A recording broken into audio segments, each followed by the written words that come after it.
All right. Hey, what's up, guys? Want to take you out in this hop field, week 7 of scouting, and tell you a little bit about what we've seen. Let me tell you about the weather. Everybody loves chatting about the weather. You know, it's a really good icebreaker. It's really warm. 102 degrees today. It's going to be a cooker. So pay attention, because we're going to have this for the next, I believe I was looking at the weather, we're going to have over 100 degrees for the next 4 or 5 days. So your plants are going to need so much water. You can actually see right down here, this is really good. They've got all the weeds out of here, so you can see that the drip system's currently watering, and they're keeping their plants nice and wet. So good things happening in here, guys. I want to talk to you about this field. This has been a very interesting one. So when you're dealing with hops, this is actually a baby field, and it looks amazing, as you can see. Really good growth. It's almost all the way at the wire. It's got beautiful lateral growth, and it's also setting a really nice bloom set. So I think it's going to be a really good yield for a baby crop. But what I want to talk to you about, some interesting things that we've been noticing this year. So in the hop industry, we'll plant one of two ways.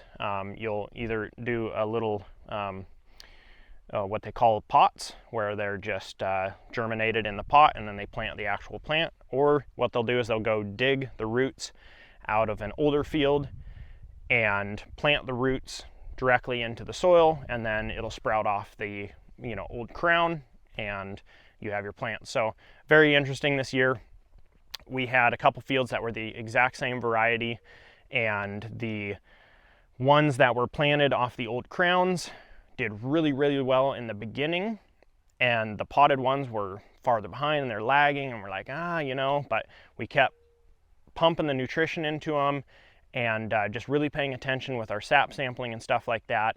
And what ended up happening is once that root system got a hold and we, kept maintaining that system, a robust nutritional system, this is what's happened. I mean, these things have popped. They've grown like, 6 to 8 feet in the last 2 or 3 weeks. They've just really shot up. They've thrown out some serious growth.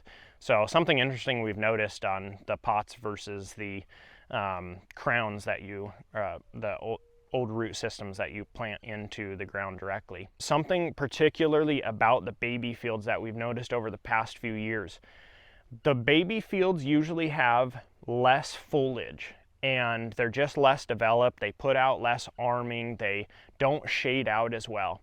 And something we've noticed with this really high heat that I'm talking to you about is the foliage material gets stressed out a lot easier if the sun penetrates it more. Makes complete sense, right? But something that comes along with that is seemingly, just from what we can tell, is higher mite pressure, because your plant material's more stressed out and the environment is more conducive to mites. So pay attention to that. Obviously pay attention and scout all of your fields for mites, but something you might particularly be looking at is your baby fields, where you might have higher pressure at this point in the season because of heat stress and stuff. So mites are coming in. We're starting to see more pressure throughout the valley. We're hearing from other growers, and they're starting to deal with a little bit of that. So the season for mites is on. So be very proactive. Get out there. A lot of people are using beneficials. Something I want to just remind you about, if you're using beneficial insects or predatory mites specifically.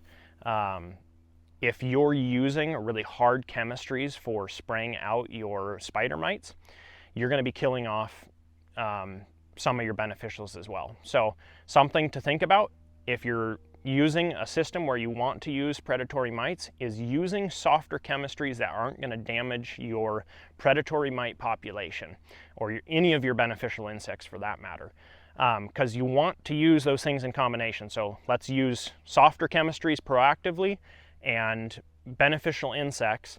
Those two in combination, a lot of times we've seen that'll have complete control for the entire year. So keep that in mind, guys. Focus on your nutrition.